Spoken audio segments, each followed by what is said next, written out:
Greetings to you in the loving and living name of our Lord and Savior Jesus Christ. हमारे प्यारे और मुक़द्दस और क़ुद्दूस खुदा के खुदावंद यीशु के मुक़द्दस नाम में आप सबों को मैं सलाम कहता हूँ।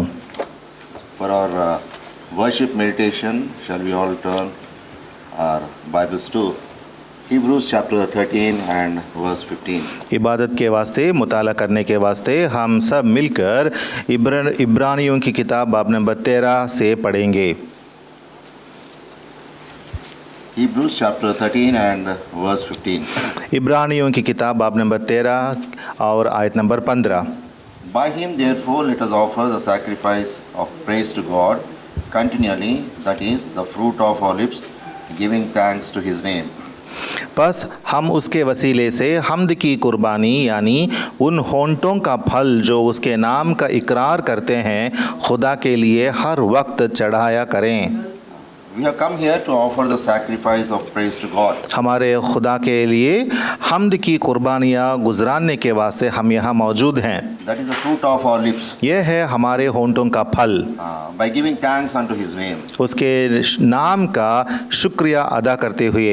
So we will remember a few names of God and then try to thank God. उसके खुदा के नाम का इकरार आज हम करेंगे और उसके कुछ नाम हम याद करेंगे और उनके मुताबिक हमारे खुदा की इबादत हम करेंगे आज शाम को। There are so many names given to God. Bible में बहुत सारे अलकाब हैं खुदा के। All those names were given because of what he is. ये सारे अलकाब इसीलिए आए हैं ताकि लोग उनके ज़रिए जाने कि वो क्या है या कौन है। Not like what we have our names. हमारा नाम जैसा दिया गया नाम नहीं है उसके। We keep very good names but we don't live up to them. हम बहुत अच्छे नाम रख लेते हैं लेकिन उनके मुताबिक हम जीते नहीं हैं। But God is not like that. हमारा खुदा ऐसा नहीं है। What he is, according to that he was named. जो हमारा खुदा है वो किस तरह की हस्ती है उसके मुताबिक उसके अलकाब भी हैं। Yeah. So let us first see from Genesis chapter 16. पहला हम पैदाइश की किताब बाब नंबर 16 से हम पढ़ेंगे। Genesis chapter 16. पैदाइश की किताब बाब नंबर 16 and verse 13. और आयत number 13। Here Hagar, the maid of Sarah, named God by a peculiar name. यहाँ हागर के बारे में हम पढ़ते हैं वो सारा की खिदमत गुजारी करने वाली थी, वो खुदा को एक लक़ब देती है। Shall we read? And she called the name of the Lord that spake unto her, Thou God seest me. For she said, Have I also here looked after him that seeth me? और हागर ने खुदावंद का जिसने उससे बातें की अता L रोई नाम रखा, यानी ए खुदा तू बसीर है, क्योंकि उसने कहा क्या मैंने यहाँ भी अपने देखने वाले को जाते हुए देखा। So she named her God the Lord who sees her. उसने खुदा को एक लक़ब दिया, वो लक़ब है मुझे देखने वाला खुदा। He is a God who sees us. वो कौन है? वो हमें देखने वाला खुदा है। Shall we see is that our experience or not today? आज शाम को हम भी एक बार अपने अंदर झांक लेंगे और जानेंगे कि क्या ये हमारा भी तजुर्बा है या नहीं। If it is our experience, we also can join with Hagar to praise God. अगर ये हमारा भी तजुर्बा है तो हम भी हागर से जुड़कर खुदा की इबादत कर सकते हैं। Why did she name God with that peculiar name? उस खास लक़ब से खुदा को वो क्यों पुकारने लगी? She was serving her mistress Sarai. वो तो अपने मिस्ट्रेस जो थी सारा जो थी उसकी खिदमत गुजारी कर रही थी। So Sarah gave this Hagar as a wife unto her husband Abraham. और उसके बाद क्या हुआ, अपनी लौंडी को सारा ने अपने आका या शौहर अब्राहम को दे दिया था। And by the grace of God, she conceived. और खुदा की रहमत के मुताबिक वो हामिला हो गई। When Hagar conceived, it was not good in the sight of Sarai. जब हागर हामिला हो गई तो ये साराई की नज़र में अच्छी बात नहीं रही, She felt bad. उसको बुरा लगने लगा। So, if we read verse 6, she started dealing hardly with her maid Hagar. इसीलिए हम देखते हैं कि छठी आयत में हम देखते हैं तब सारा उस पर सख्ती करने लगी। So she fled away from her face. इसीलिए साराई के सामने से वो निकलकर भाग गई। When she ran away, जब वो भाग गई she was out of drinking water. She did not have any water to drink. वो जब भाग गई तो बियाबान में उसके पास पीने के लिए पानी भी नहीं बचा था। So she was expecting that I would die here in this wilderness. तो वो सोचने लगी कि मैं यहाँ इस बियाबान में मैं मर जाऊंगी। But during that time of distress, और उस तकलीफ वक्त के दौरान God has seen her. खुदा ने उस पर नजर किया and he sent his angel to visit her. और अपने फरिश्ते को खुदा ने उसके पास भेजा And revealed her what all the purposes God has towards her. और खुदा को उसके बारे में जो भी ख्यालात हैं, मंसूबे हैं, उनके बयान भी किया। How he is going to bless her seed in the future. और मुस्तकबिल में उसका जो बेटा जनेगा उसको किस तरह खुदा बरकत देने वाला है, वो बातें भी वहाँ कही थी। So she was moved. She did not expect that in that wilderness. उस बियाबान में उसने तो ऐसा नहीं सोचा था कि उसको इलाही मदद मिलेगी। She never thought that God would send his angel to visit her. वो सोचा भी नहीं थी कभी भी कि खुदा अपने फरिश्तों को भेजकर उसकी मदद फरमाएगा। So with thanksgiving, she named that God a God who sees. इसीलिए शुक्रगुजारी बजा लाते हुए उसने खुदा को एक लक़ब दिया था और वो लक़ब था देखने वाला खुदा। Even when the children of Israel were under the bondage of Egypt also, we read that God has seen them. और हम किताब मुक़द्दस में यहोवा की किताब में ये भी पढ़ते हैं कि जब इस्राएल के बच्चों ने मिस्रईम में जब बंदगी में थे तब खुदा ने उनको देखा। Shall we read 24 and 25 verses of chapter 2 of book of Exodus? खुरूज की किताब बाब नंबर 2 और आयत number 24 and 25, last two verses. 24 और 25 आयतें, आखिर के 2 आयतें हम पढ़ेंगे। And God heard their groaning, and God remembered his covenant with Abraham, with Isaac, and with Jacob. And God looked upon the children of Israel, and God had respect unto them. और खुदा ने उनका कराहना सुना और खुदा ने अपने अहद को जो अब्राहम और इसहाक और याकूब के साथ था याद किया।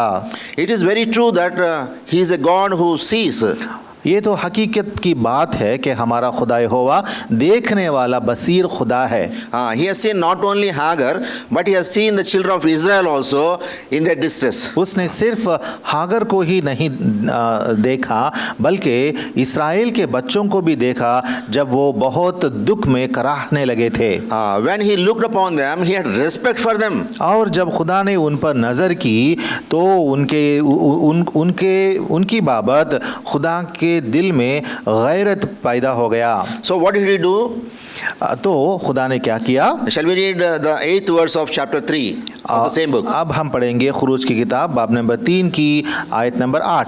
And I am come down to deliver them out of the hand of the Egyptians, and to bring them out of that land unto a good land and a large, unto a land flowing with milk and honey, unto the place of the Canaanites and the Hittites and the Amorites and the Perizzites and the Hivites and the Jebusites.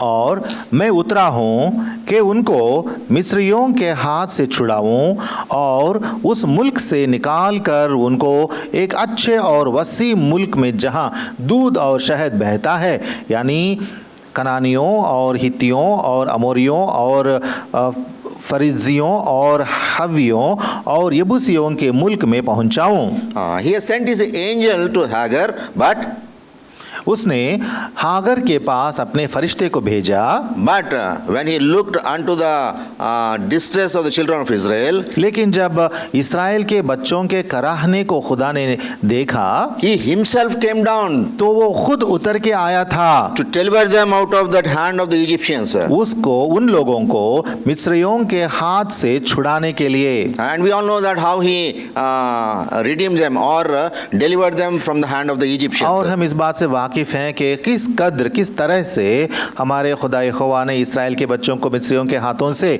छुड़ाया और नजात दी है। He has done the same thing in our lives also. हमारी जिंदगियों में भी खुदा ने ठीक वैसा ही किया है। According to Ephesians chapter 2 and verse 1, एफिसियों की किताब बाब नंबर 2 और आयत नंबर 1 के मुताबिक, when we were dead in our sins and trespasses, हम हमारे गुनाहों में मर चुके थे, he has come down to quicken us. उसने नीचे आया ताकि हमें बचाए। If he would not have come down, अगर खुदावंद यीशुआ नहीं आते, if he could not have given himself for us on the cross of Calvary, अगर हमारे खुदावंद यीशुआ अपने आप को सलीब पर, कलवरी के सलीब पर अपने आप को कुर्बान नहीं करते, if he would not have shed his precious blood upon the cross of Calvary, अगर हमारे खुदावंद यीशुआ अपनी बेशकीमत खून सलीब पर हमारे वास्ते नहीं बहाते, we would not have got the salvation which we are enjoying now. आज हम जिस नजात को लेकर शादमान हैं, ये नजात या हम नहीं पा सकते थे।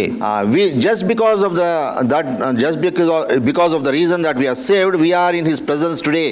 क्योंकि हम नजात याफ्ता बन चुके हैं, हम उसकी हुजूर में आज मौजूद हैं। And we have that joy of salvation within us. और हमारे अंदर नजात की खुशी भी शामिल है।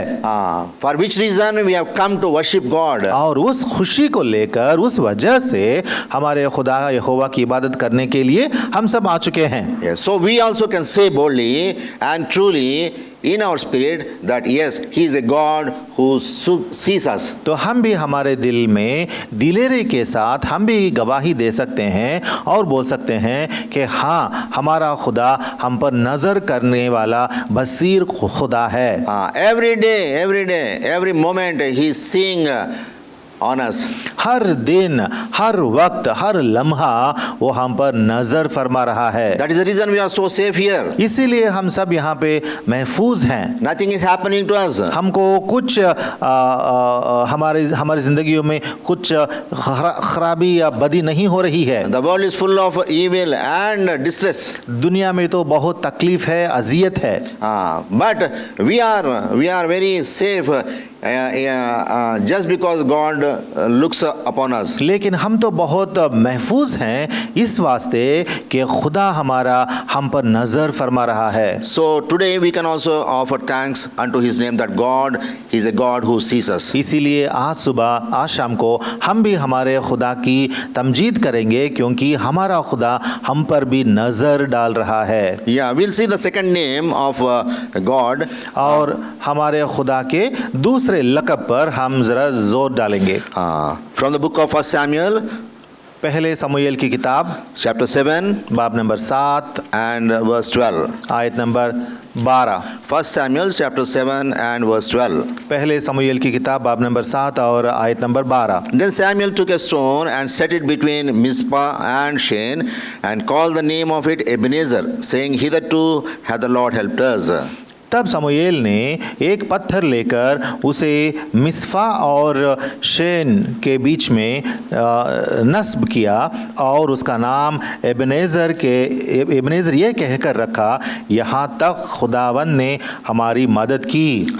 He is an Ebenezer God. वो हमारे लिए एबेनेज़र खुदा है। That means इसका मतलब ये है, hitherto hath the Lord helped us. इसका मतलब ये है यहाँ तक यहोवा ने हमारी मदद की।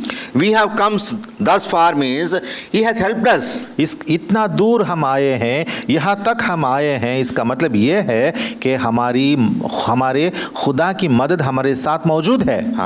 If he would not have helped us, अगर हमारे खुदा अपनी मदद हम पर नहीं रखता, we would have been lost. हम कब का फना हो जाते। Because our mindset is like that. क्योंकि हमारा जहन और हमारा सोच ऐसा ही है। We read that in the book of Isaiah, chapter 53 and verse 6. यशायाह की किताब बाब नंबर 53 और आयत नंबर 6 में हम इन बातों को वहाँ पढ़ते हैं। Isaiah, book of Isaiah, chapter 53 and verse 6. यशायाह की किताब बाब नंबर 53 और आयत number 6। All we like sheep have gone astray, we have turned everyone to his own way, and the Lord hath laid upon him the iniquity of us all. यशायाह की किताब 53 बाब और आयत नंबर 6। हम सब भेड़ों की मानिंद भटक गए, हम में से हर एक अपने राह को फिरा, पर यहोवा ने हम सब की बरकिरदारी उस पर ला दी। We have the mindset of going astray, turning everyone to our own ways. हमारा जहन, हमारा सोच कैसा है? भेड़ों की मानिंद भटकने वाले हैं और हर एक अपनी राह को फिर कर मुड़कर चले जाने वाले हैं। But God has been our way. लेकिन हमारा खुदा ही हमारी राह बना है। He has helped us to come thus far. इतना दूर चलकर आने में हमारे खुदा ने हमारी मदद फरमाई। He has been our Ebenezer God. वो हमारे लिए एबेनेजर खुदा है। That's the reason we are here today. इसी वास्ते, इसीलिए आज हम यहाँ मौजूद हैं। So we can believe that in the future also He will definitely guide us and lead us. तो इस बात को लेकर हम यकीन मान सकते हैं कि मुस्तकबिल में भी वो हमारे साथ रहेगा और हमारी रहनुमाई करेगा। We'll see the third name from the book of Matthew. अब हम मत्ती की खुशखबरी से तीसरा लक़ब देखेंगे हमारे खुदा का। Gospel according to Matthew, chapter 1. मत्ती की खुशखबरी बाब number 1। Shall we read verse 23? और आयत नंबर 23 हम पढ़ेंगे। Gospel according to Matthew, chapter 1 and verse 23. मत्ती की खुशखबरी बाब नंबर 1 और आयत number 23। Behold, a virgin shall be with child, and shall bring forth a son, and they shall call his name Emmanuel, which being interpreted is God with us. देखो, एक कुंवारी हामिला होगी और बेटा जनेगी और उसका नाम इमानुएल रखेंगे, जिसका तर्जुमा है खुदा हमारे साथ। Yeah, he is an Emmanuel God. वो इमानुएल खुदा है। God is with us. खुदा हमारे साथ है। According to Hebrews 13:5, he neither leaves us nor forsakes us. इब्रानियों की किताब बाब नंबर 13 के आयत नंबर 5 के मुताबिक हमारा खुदा हमसे दूर नहीं होगा, हमसे दस्तयाब नहीं होगा, हमें छोड़कर नहीं जाएगा। Because God is with us, we need not fear. क्योंकि हमारे खुदा हमारे साथ है, हमें कभी भी डरने की जरूरत नहीं है। We read that from the book of Isaiah, chapter 41. यशायाह की किताब बाब नंबर 41 से हम पढ़ते हैं। Book of Isaiah, chapter 41. हमारे खुदा की किताब बाब नंबर यशायाह की किताब बाब नंबर 41 and verse 10. और आयत number 10। Fear thou not, for I am with thee. वहाँ लिखा हुआ है कि तो डरो मत, क्योंकि मैं तेरे साथ हूँ। Because God is with us and He is an Emmanuel God, we need not fear for anything. क्योंकि हमारे खुदा हमारे साथ है और वो इमानुएल खुदा है, इसीलिए हमें किसी भी बात को लेकर डरने की जरूरत नहीं है। Nothing can touch us nor do any harm to us. कोई भी हमें छुएगा नहीं और कोई भी हमें नुकसान नहीं पहुंचाएगा। He is a shield for us. वो हमारे लिए एक सिपर जैसा है। So we have to we worship today His name, because He is an Emmanuel God. हाँ, आज हम इस नाम को लेकर हमारे खुदा की इबादत करेंगे, क्योंकि वो हमारे लिए इमानुएल खुदा है। We have seen till now 3 names. One is God who sees us. अब तक हमने 3 अलकाब देखे हैं। पहला लक़ब यह है कि वो हमें देखने वाला बसीर खुदा है। And the second one is He is a God, Ebenezer God. और दूसरा लक़ब है वो हमारे साथ रहने वाला एबेनेजर खुदा है। And the third is Emmanuel God. और तीसरा नाम यह है कि वो हमारे लिए हमारे साथ रहने वाला इमानुएल खुदा है। And the fourth one shall we read from the book of Genesis and chapter 22. और चौथा नाम हम पढ़ेंगे पैदाइश की किताब बाब नंबर 22 में से। Book of Genesis, chapter 22 पैदाइश की किताब बाब नंबर 22 and verse 14. और आयत number 14। And Abraham called the name of that place Jehovah Jireh, as it is said to this day, in the mount of the Lord it shall be seen. और Abraham ने उस मकाम का नाम यहोवा ईरे रखा, चुनांचे आज तक ये कहावत है कि खुदावंद के पहाड़ पर मुहैया किया जाएगा। He is a God, Jehovah Jireh God. वो यहोवा ईरे खुदा है। What does that mean? इसका मतलब क्या है? In the mount of the Lord it shall be seen. इसका मतलब ये है कि यहोवा के पहाड़ पर मुहैया किया जाएगा। To understand that in a better way, इसको और अच्छे तरीके से समझने के लिए shall we read the verse 8 also from that same chapter? इसी बाब में से आयत नंबर 8 भी हम पढ़ेंगे। And Abraham said, my son God will provide himself a lamb for a burnt offering. So they went both of them together. Abraham ने कहा, ए मेरे बेटे, खुदा आप ही अपने वास्ते सोख्तनी कुर्बानी के लिए बर्रा मुहैया कर लेगा। सो वो दोनों आगे चलते गए। Abraham took his son and went to that Mount Moriah to offer a sacrifice unto God. Abraham ने अपने बेटे इसहाक को साथ में लेकर मोरिया पहाड़ पर गया था ताकि उसे खुदा यहोवा के लिए कुर्बानी चढ़ाए। In that context, so his little son was asking, Isaac was asking Abraham. उस वक्त उसके बेटे इसहाक ने अब्राहम से ये सवाल किया था, Father, कि ए बाप, behold, the fire and the wood are there, देखो आग और लकड़ियां तो हैं, which are needed for the sacrifice. यानी ये जो कुर्बानी के लिए जरूरी हैं ये चीजें, But where is the lamb for burnt offering? पर सोख्तनी कुर्बानी के लिए बर्रा कहाँ है? In that context, Abraham was telling to his the only son. उस वक्त अब्राहम ने अपने इकलौते बेटे से ये बातें कहीं।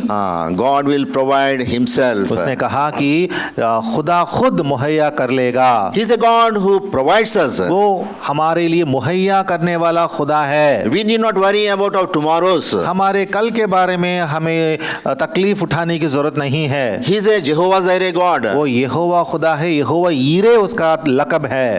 In the mount of God he will see. यहोवा के पहाड़ पर मुहैया करके वो देख लेगा। And what is that mountain of God? खुदा का या यहोवा का पहाड़ का मतलब क्या है?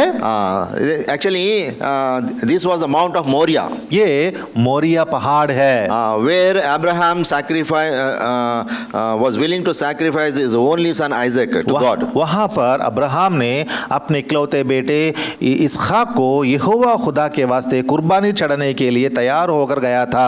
In the olden days, Mount Moriah was called Mount Zion. पुराने ज़माने में मोरिया पहाड़ का दूसरा नाम भी था सियोन पहाड़। What does it mean? Mount Zion means the temple of God. सियोन पहाड़ का नाम क्या है? खुदा की हैकल। Just because it was a temple of God, in Psalm 128 the psalmist says the blessing comes from the Zion. क्योंकि वो खुदा की हैकल का पहाड़ है, इसीलिए मज़ामिर नवीस कहता है मज़ामिर नंबर 128 में कि सियोन से खुदा की बरकत निकलती है। Shall we read verse 5 of the Psalm 128? मज़ामिर की किताब तेहिल्लिम की किताब साम 128 और आयत नंबर 5 हम पढ़ेंगे। The Lord shall bless thee out of Zion. यहोवा सियोन में से तुझको बरकत दे। What does it mean? इसका मतलब क्या है? He blesses his children from his holy temple. अपनी मुकद्दस हैकल में से अपने बच्चों पर हमारे खुदा यहोवा बरकत बरसेगा। The Lord is in his holy temple. यहोवा खुदा अपनी मुकद्दस हैकल में है। We need to go to him to worship him. उसकी इबादत करने के वास्ते उसके सामने आगे हमें जाना पड़ेगा। And the blessing comes out from there only. only. और वहीं से ये खुदा की बरकतें निकलती हैं। He provides whatever we need. He knows whatever we need. हमारी हाजतें वो जानता है, इसीलिए हमारी हाजतों का मुहैया भी करता है। We lack nothing. हमें कोई कमी नहीं है। That's the reason the psalmist in Psalm 23 could say, इसीलिए मज़ामीर नवीस मज़ामीर नंबर 23 में वो कहता है, The Lord is my shepherd. यहोवा मेरा चौपान है, I shall not want. मुझे कोई कमी ना होगी। There may be so many wants in my life. मेरी ज़िंदगी में बहुत सारी बातें ज़रूरत की बातें या हाजत की बातें हो सकती हैं, But I shall not want because the Lord is my shepherd. लेकिन मुझे कमी नहीं होगी क्योंकि मेरा खुदा यहोवा मेरा चौपान है। The shepherd Lord is Jehovah Jireh God. वो चौपान खुदा जो है, खुदावन जो चौपान है वो कौन है? हमारा खुदा यहोवा यीरे है। He provides.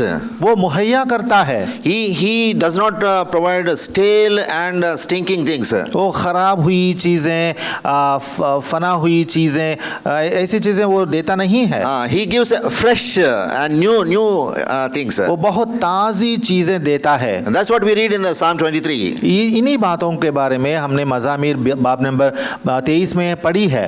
He not only knows our needs, वो हमारी हाजतों से वाकिफ है, इतना ही नहीं, He provides what we need also. बल्कि हमारी हाजतों का मुहैया भी करता है। So He is a God, Jehovah Jireh. तो वो कौन सा खुदा है? यहोवा यीरे है। So today we can worship Him with all these 4 names. इसीलिए आज शाम को हम हमारे खुदावंद यहोवा की इबादत इन 4 अलकाब से करेंगे। We can offer our praise of sacrifice. हम हमारे शुक्रगुजारी की कुर्बानियाँ आज चढ़ाएंगे As a fruit of our lips. और हमारे होंठों का फल जैसा हम आज उसकी सिताइश करेंगे। By giving thanks unto His name. उसके मुकद्दस नाम की सिताइश गाते हुए, शुक्रगुजारी बजा लाते हुए इबादत करेंगे। The first name is God who sees us. पहला लक़ब है हमें देखने वाला बसीर खुदा।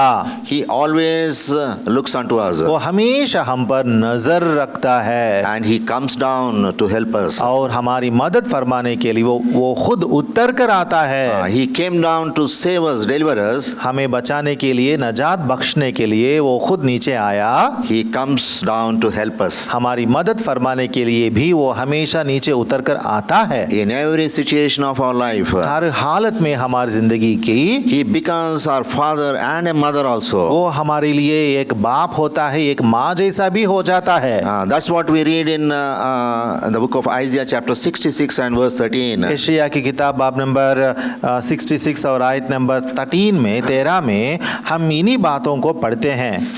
Book of Isaiah and chapter 66. यशायाह की किताब बाब number 66, Last chapter of the book of Isaiah यशायाह किताब की आखिरी बाब and verse 13. और 13वीं आयत।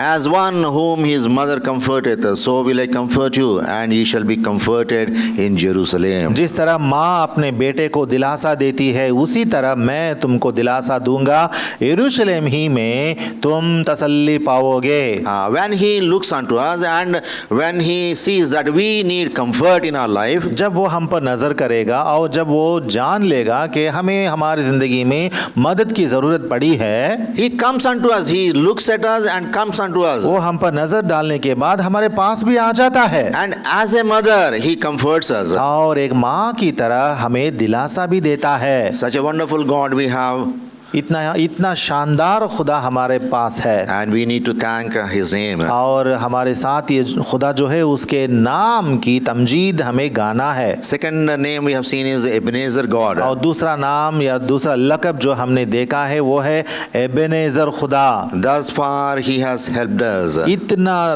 तक अब तक इतना दूर उसने हमारी मदद की। If He would not have helped us, अगर उसने हमारी मदद ना की होगी, shall we read another verse from the book of Psalms? मज़ामीर की किताब में से और एक आयत हम पढ़ेंगे। Psalm 124, I remember.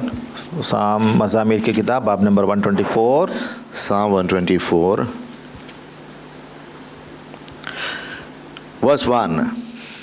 आयत number 1। If it had not been the Lord who was on our side, Now may Israel say, if it had not been the Lord who was on our side, when men rose up against us, then they had swallowed us up quick, when their wrath was kindled against us. अब इस्राएल यूं कहे, अगर यहोवा हमारी तरफ ना होता, अगर यहोवा उस वक्त हमारी तरफ ना होता जब लोग हमारे खिलाफ उठे, तो जब उनका कहर हम पर भड़का था वो हमको जीता ही निगल जाते। Here Israel means the born again person. यहाँ इस्राएल का मतलब है जो नए सिरे से पैदा हुआ है सो इंसान। If God would not have helped us, he was not with us, we would have been swallowed up. अगर हमारे खुदा हमारी मदद फरमाते हुए हमारे साथ नहीं रहता तो हम जीते ही निगल गए होते।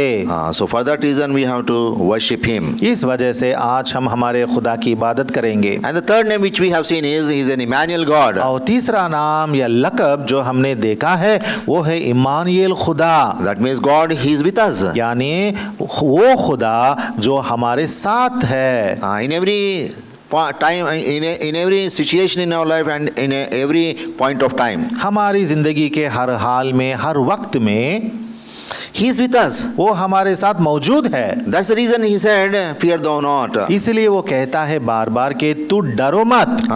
Not only that, it is, shall we read another verse also from the book of Genesis, chapter 39. और एक आयत हम पढ़ेंगे पैदाइश की किताब चैप्टर 39 से।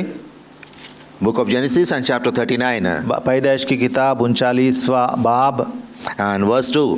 और आयत number 2। And the Lord was with Joseph, and he was a prosperous man. और यहोवा योसेफ के साथ था और वो इकबालमंद हुआ। When God Emmanuel is with us, जब हमारा खुदा इमानुएल हमारे साथ रहेगा, we need not fear about anything. हमें किसी भी चीज को लेकर, बात को लेकर डरने की जरूरत ही नहीं है। Not only that, उतना ही नहीं बल्कि we will be a prosperous people upon this earth. बल्कि हम इस दुनिया में बहुत इकबालमंद लोग होंगे। That means if we need to be prosperous in our life, God has to be with us. इसका मतलब ये होता है कि अगर हमें इस दुनिया में इकबालमंद होना है तो उसके लिए हमारे खुदा हमारे साथ रहने की जरूरत है। Whatever prosperity you have achieved so far, it is just because God has been with you. जो भी इकबालमंदी तूने अभी तक हासिल की है वो इसीलिए हासिल की है क्योंकि तेरा खुदा तेरे साथ है। And the fourth name which we have seen is the God of Jehovah Jireh. और चौथा लक़ब जो हमने देखा है वो है यहोवा यीरे। He will provide. वो मुहैया करेगा। He'll take care of everything. वो सब कुछ देख लेगा। You need not worry about anything. तुझे किसी भी बात को लेकर डरने की, हाजतमंदगी महसूस करने की जरूरत नहीं है। See, we read a verse from the book of Isaiah. चलिए एक आयत पढ़ेंगे यशायाह की किताब में से। Book of Isaiah. यशायाह की किताब Isaiah 46. यशायाह की किताब नंबर 46 verse 3 and verse 4. आयत नंबर 3 और 4। Hearken unto me, O house of Jacob, and all the remnant of the house of Israel, which are born by me from the belly, which are carried from the womb, and even to your old age I am he, and even to hoar hairs will I carry you. I have made and I will bear, even I will carry and will deliver you. ए याकूब के घराने और ए इस्राएल के घर के सब बाकी मांदा लोगों, जिनको बतन ही से मैंने उठाया और जिनको रहम ही से मैंने गोद में लिया, मेरी सुनो, मैं तुम्हारे बुढ़ापे तक वही हूँ और सिर सफ़ेद होने तक तुमको उठाए फिरूँगा। मैं ही ने खल्क किया और मैं ही उठाता रहूँगा, मैं ही लिए चलूँगा और रिहाई दूँगा। What is God saying here? खुदा यहोवा क्या फरमा रहे हैं Now यहाँ your पे? hairs are black. तुम्हारे बाल अब काले हैं। That means you are young, energetic. इसका मतलब ये है कि तुम जवान है, तू जवान है और तू बहुत ताकत रखता है। When you become old, when your hairs become grey, लेकिन जब तू बूढ़ा हो जाएगा, जब तेरा सर सफेद हो जाएगा, your children may not care about you. तेरे बच्चे शायद तुझे देखेंगे भी नहीं। Your blood relatives may not care about you. तेरे रिश्तेदार शायद शायद तुझ पर कुछ भी तवज्जो नहीं करेंगे। Your friends may not take care about you. तेरे दोस्त शायद तुझ पर नजर नहीं करेंगे, But I, the God Jehovah Jireh, लेकिन मैं यहोवा यीरे खुदा जो हूँ, I'll take care of you. मैं तुझे संभाल लूंगा। How? कैसे? I'll carry you. मैं तुझे उठा ले फिरूंगा। This is the greatest thing. ये बहुत अजीम बात है। He'll take care of us. वो हमारी हिफाजत करेगा। What does it mean? इसका मतलब क्या है? He's saying that I'm going to nurse you. इसका मतलब ये है कि मैं तुझे तेरा देखभाल कर लूंगा। What a wonderful thing. क्या कितना ही अजीम बात है ना। He loved us by giving his life for us. उसने हमसे मोहब्बत की थी और इतनी बड़ी मोहब्बत कि उसने अपनी जान हमारे वास्ते सलीब पर कुर्बान कर दी। He is telling that I have the same love towards you even unto the end of your life. वो कहता है कि मेरी मोहब्बत तेरी जिंदगी के इख्तिताम तक वही है, बरकरार रहती है। I'll carry you. I'll take care of you. मैं तुझे उठाऊंगा और मैं तुझे संभाल लूंगा। I'll provide all your needs. तेरी हर हाजत मैं मुहैया करूंगा। Don't worry about your children. तेरे बच्चों के बारे में भी तू कुछ भी ख्यालमंद मत बन। Don't worry about your retirement. तेरे रिटायरमेंट के बारे में भी तू ज्यादा सोचो मत। Don't worry because you don't have pension or something else. अगर तुझे पेंशन नहीं है तो भी तू सोच मत। Don't worry because you don't have any insurance for you. अगर तेरे लिए कोई इंश्योरेंस नहीं है तो भी तू डरो मत। I'm more than that.